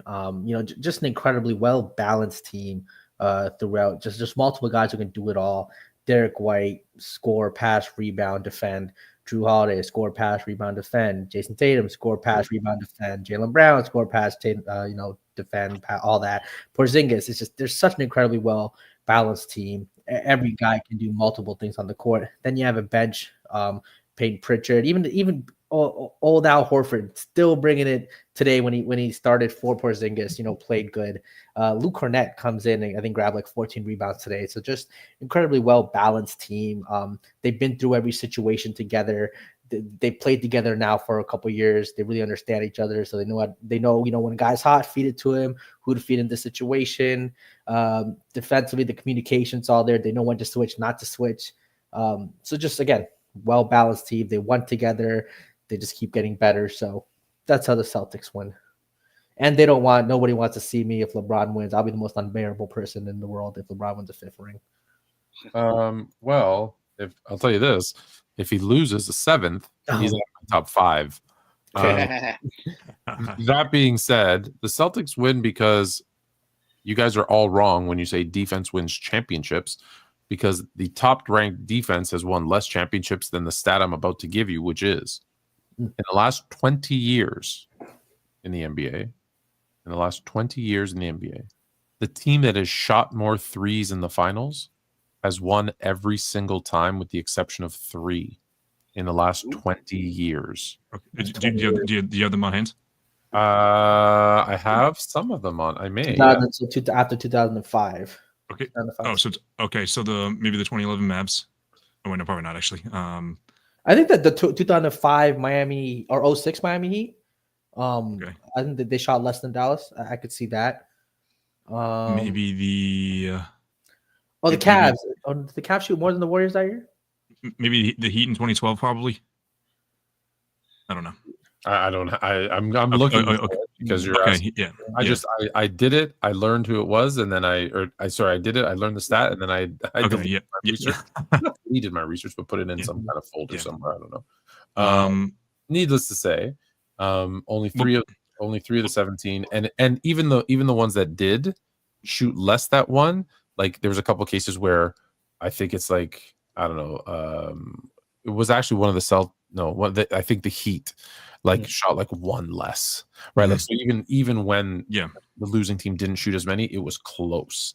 Yeah. So I don't have it. Yeah, I don't have it handy, unfortunately. Let me see. Yeah, no, I don't have it handy.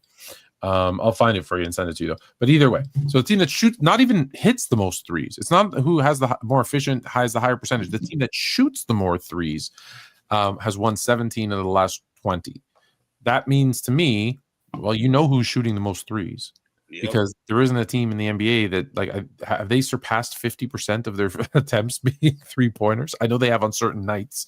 So that's the Celtics. So if I'm going to say why are they going to win? Well, because history has a tendency to repeat itself, and they shoot more threes. That's the game that we live in right now. So, and then I get to knock LeBron James down another notch. So crazy. He'll give him credit for making the finals. But it'll be 40-year-old, great season. You know, to get to the finals, win a bunch. That's the third option, though. Like big deal. Like we're gonna have some. If Jason Tatum winning a Finals MVP, we're gonna have some very uncomfortable conversations on the show. Not so much for me and Orby, for you, but for you guys about where we rank Jason Tatum all time. By the way, all time. He's unranked on time because he's still active. But that being said, I'm actually really high on Jason Tatum, so I won't have any conversations. I love Jason. I wish Jason Tatum would, and he's done it a little bit, but not as much as I wanted to.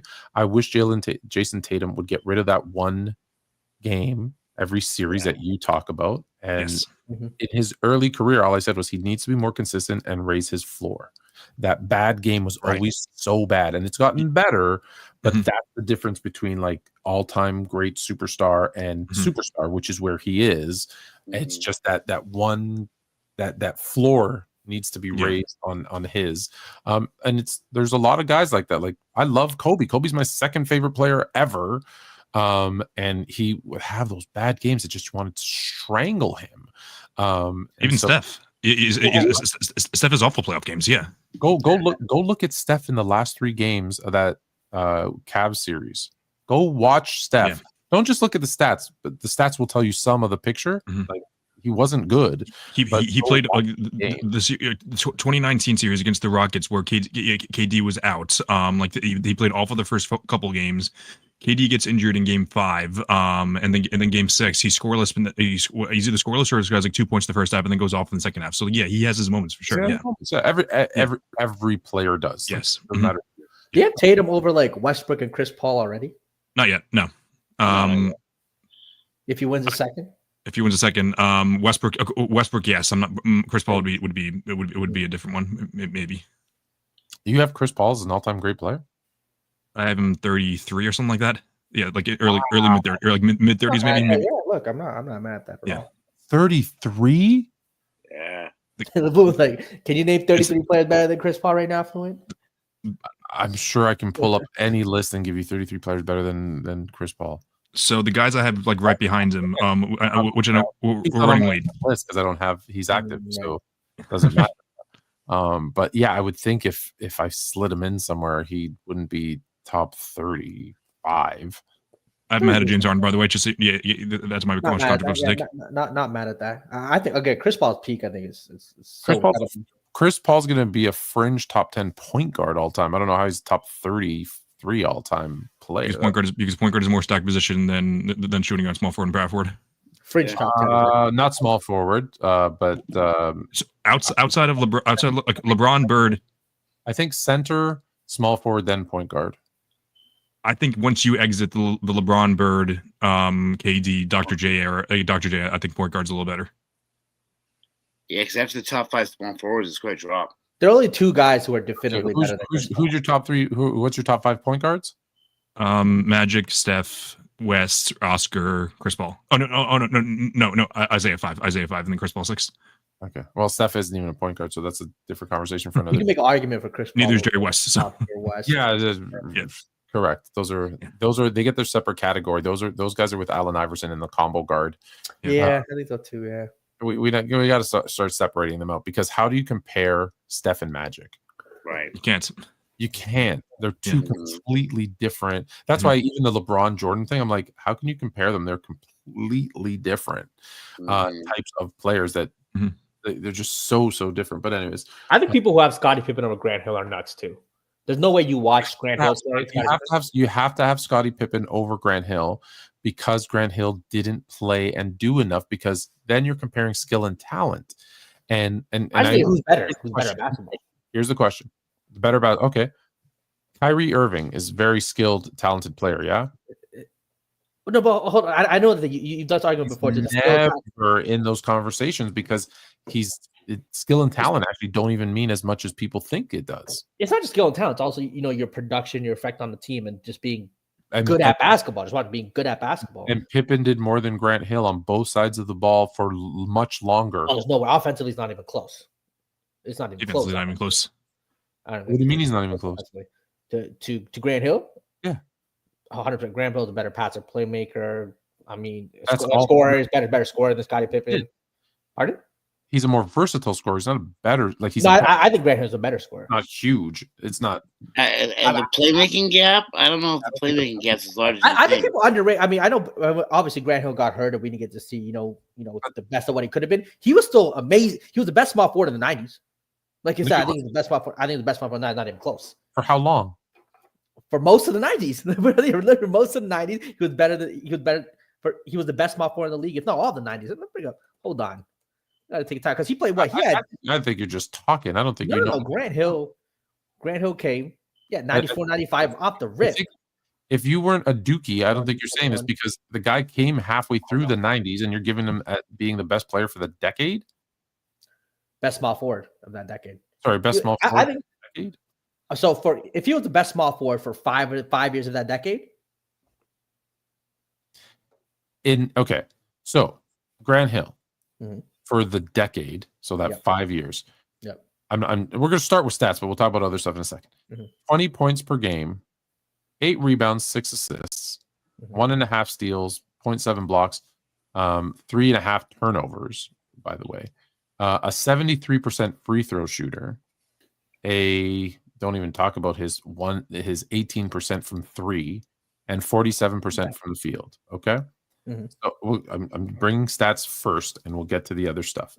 Who are the other guys that you want to look at? Are we including Clyde as a small forward? No, he's a 2. No, Clyde's a 2. Clyde's a 2. Shoot, after Grant Hill and Scottie, I feel the drop off's pretty strong for 90s small forwards. So Scottie he played more years. So for the 10 years that he played in the 90s.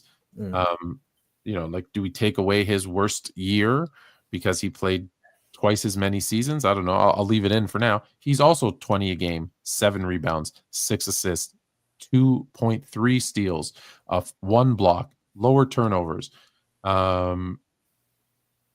Surprisingly, a better 33% from 3, so significantly better, 48%. So now you have a guy who offensively is giving you everything Grant Hill is giving you. Statistically, he's facilitating the offense. Okay, he's bringing up the ball. He's starting the most complex offense, by the way, that most people couldn't even play because it was so complex. And so even if it's close, even if you give Grant Hill the nod, but I think it's close, he's the superior defender, and that's not even close, where he could guard all 5 positions with the exception of some centers. Yeah, defensively, of course. So how is Grant Hill better than Scottie Pippen? Because, I mean, when you look at the offensive stats, yeah, you can say the counting and per game numbers were the same, but Grant Hill playing on a Detroit Pistons versus Scottie Pippen on those Bulls team, which again, I think Grant Hill put up the same numbers as Scottie, being the number 1 option. Scottie was the number 2 option and put up the same numbers. But Grant Hill, I mean, the defense that he was seeing versus Scottie Pippen, like nobody was doubling Scottie Pippen, especially. But you had a guy who took more shots than any other player, with the exception of Elgin Baylor in the history of basketball. So he didn't get the touches. Sure, he didn't get the touches that Grant Hill had, without a doubt. But I think he got to see softer defenders, because obviously the attention would be on a Jordan. And I think I do think the system the triangle offense does allow for more. I mean, you bring up the passing, like the passing and the assist numbers. The assists that Grant Hill was creating for his teammates were very different than the assists that Scottie Pippen was. I think Grant Hill was creating those assists and creating shot opportunities for his teammates based on what he was doing, while I think the system in Scottie Pippen, again, he started to make the pass, but the system allowed the offense. Because of that same system, Scottie Pippen held him back too. Scottie Pippen got robbed of a lot of shot opportunities and two of those assists because he was the facilitator. And I know you're in Canada, so you'll understand the hockey reference. He was getting a lot of hockey assists where he was facilitating, kicking it, and there was a second pass for the score. And so, although it was Pippen who really set up the play, he doesn't get any credit for it. So again, you want to give Grant Hill the better offensive player. I question that. I think I did the eye test too. Like I watched Grant Hill. I just think there's like Grant Hill, Scottie Pippen. Like there's a noticeable gap. Not in production, in how pretty it was, maybe. But again, he's also doing it while he's playing elite defense. And for anyone who's played basketball, when you got to put in that much effort on defense, it becomes significantly harder to play offense. Yeah, but we gotta say Grant Hill was not some like scrub on defense. One, he was defensive player of the year in college, I believe. Wasn't Grant Hill? I don't care about college. I have to call, and then he comes to the NBA where the offensive load he had to carry a lot more. We're not gonna act like Grant Hill wasn't a great defender or a good defender. He was better later on in his career when the offensive load had to lower, and we saw that. He made zero all defensive teams. Like overlooked. But again, the 90s too, I think there's some strong defenders in small forward. But Grant Hill was a great defender. So there's some strong defenders in the 90s, and Pippen's the best one out of all of them. Right. Without doubt, defense, I'm giving to Pippen, but we're not going to act like he's not a prime James Harden defense. We're just letting guys blow by. Like Grant Hill wasn't that. Yeah, I never said he was a bad defender, but my point is if they're close offensively, even if you have a gap, and he's significantly better defensively, that makes him the better player. All around. Grant Hill was not. Listen, Grant Hill. I love Grant Hill. He is not a two-way player. No one has ever called Grant Hill a two-way player ever. Which I think is a little absurd. I mean, I know because he had a great hit the second part of his career. He was a great defender and a role player hitting open shots. Offensively, wasn't what he was in Detroit. He was more of an offensive player.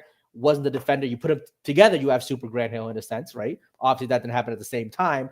But I think in Detroit, again, all the tools to be a great defender. But the offensive load he had on that team, it was just so much. He's not going to play lockdown defense every single play. But again, I think defensively in Detroit, he's super underrated. Like, I don't think he gets enough credit just because those teams were not so good. In some sense. His defense may be underrated, but it's nowhere on the level. It's nowhere. Sure, yeah, okay. I think Scottie Pippen's like a top 5 defender all time. Of course, top 3. If Grant Hill is a 10 on offense.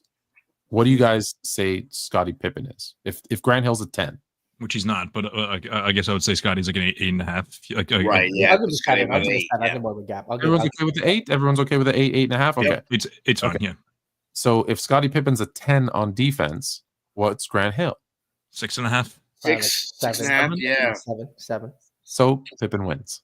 Right. But the offensive impact, defensive offensive impact is still worth more.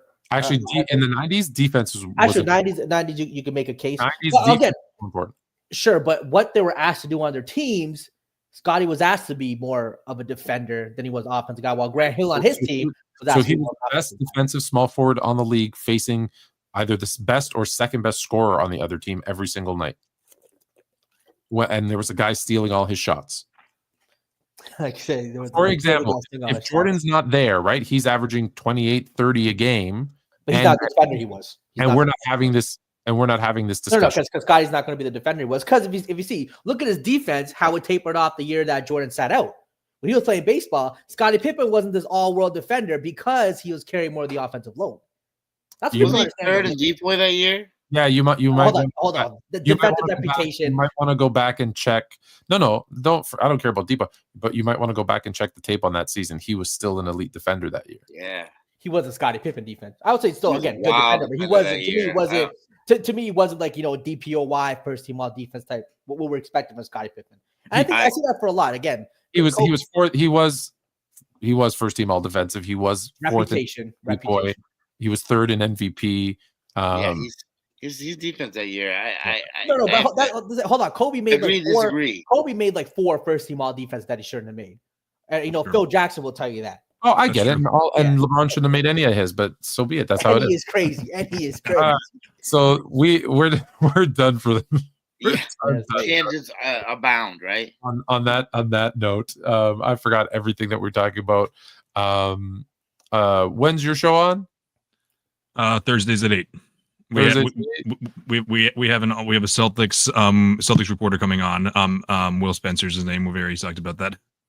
Jalen, I believe on Wednesday at 9 p.m. Yep. We got a political show on Fluent. Dirty Politics right here on Sports Fluent. Dirty Politics with, why did they call you Aladdin? It's Aladdin and Pirate. Aladdin and Pirate. Aladdin and Pirate. Yeah, if you're easily offended, don't tune in. Yes, it's a grown-up show, real conversations, real politics for the real world. It should be a fun one. Do you change your name on the little thing here from Jalen? Do you change it to Aladdin around the show? Yeah, we'll be Aladdin and Pirate on the show. I'll bring my magic carpet. Do I get to stay fluent when I guest? When I come on? No, you're the evil white king. Oh, I like that even better. I might change all my names. All right. Well, until Thursday at 8 and Wednesday at 9. Come back here Sunday at 10. Until then, we out.